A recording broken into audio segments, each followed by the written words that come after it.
All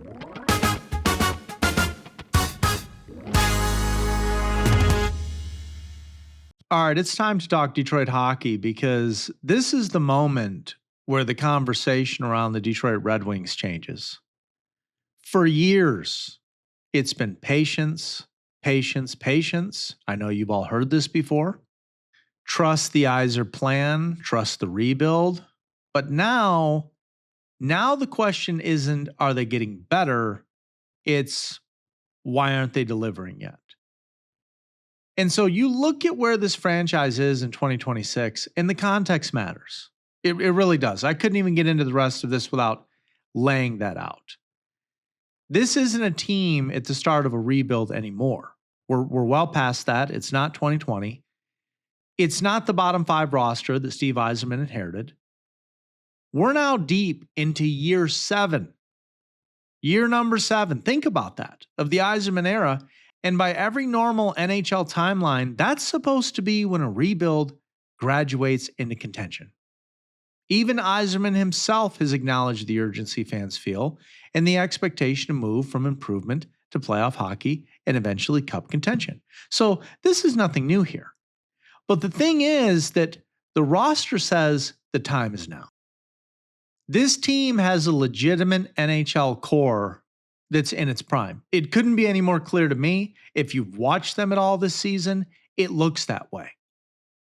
You've got Captain Dylan Larkin, who's locked up long term, and he's the emotional engine of the franchise. A 30-goal top-line center who's been through the entire drought and knows exactly what it means to restore Detroit's standard.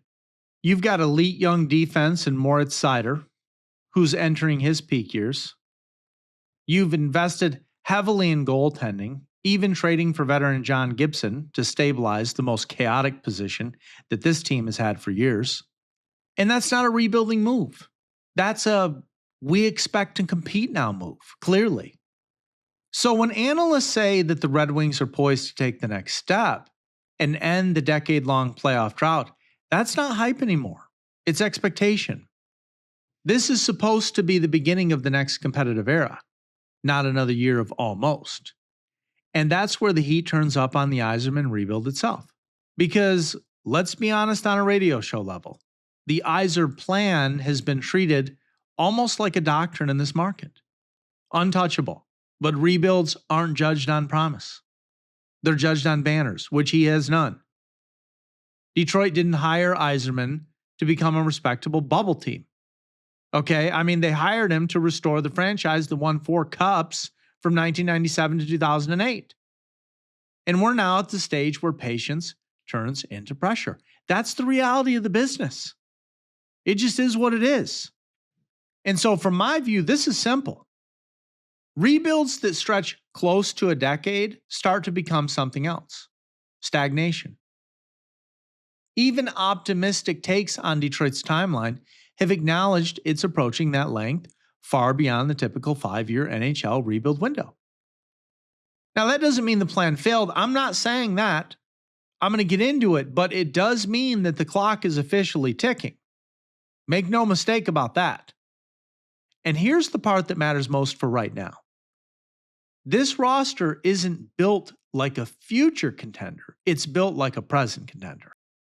You don't add veteran goaltending, mid-career free agents like he's been doing, and experience depth and maybe compete in 2028. You do that when you believe your core team has arrived. When management believes that the window is open. So the conversation today, the real one, is that the Red Wings need to shift from developmental success to competitive success immediately. Fans in Detroit have watched prospects arrive, contracts handed out, cap space spent, coaching changes made. At some point, the rebuild has to produce playoff rounds and not just sneaking in. I'm talking about meaningful runs. Because this is Hockeytown. The standard here isn't just making the playoffs. The rafters at Little Caesars Arena are filled with Hall of Famers and championships. When you retire numbers like Sergei Fedorov's alongside legends like Steve Yzerman and Nicholas Lidstrom, You're reminding everyone what this franchise measures itself against, and that's Stanley Cups. And that's why the urgency feels different right now than at any point in this rebuild, because the core is established. The veterans are here. Goaltending has been addressed. The coach has had time. The GM has had time. This is the phase where contenders emerge or doubts start to creep in about ceilings and roster construction. And so the Red Wings and the Red Wings that Steve Yzerman built need to deliver now. Not in theory, not in prospect rankings, not in they're getting close, now. Because the NHL window doesn't wait. Players age, contracts tighten, cap flexibility shrinks, and momentum disappears quickly. And so if this group, this specific Detroit core, is going to restore the franchise to championship relevance, then the transition has to start immediately. Playoff hockey is coming upon us. It's in the spring. Series wins soon after. Real contention before the decade ends. That's the timeline for a successful rebuild at this stage. And that's tonight's truth. The Yzerman rebuild has reached its verdict phase. The foundation is built. The excuses are gone. The Detroit Red Wings have the players they chose, the roster they shaped, and the expectations they created. And now they need to go win it. Keep it locked. You're listening to Midnight Sports Detroit.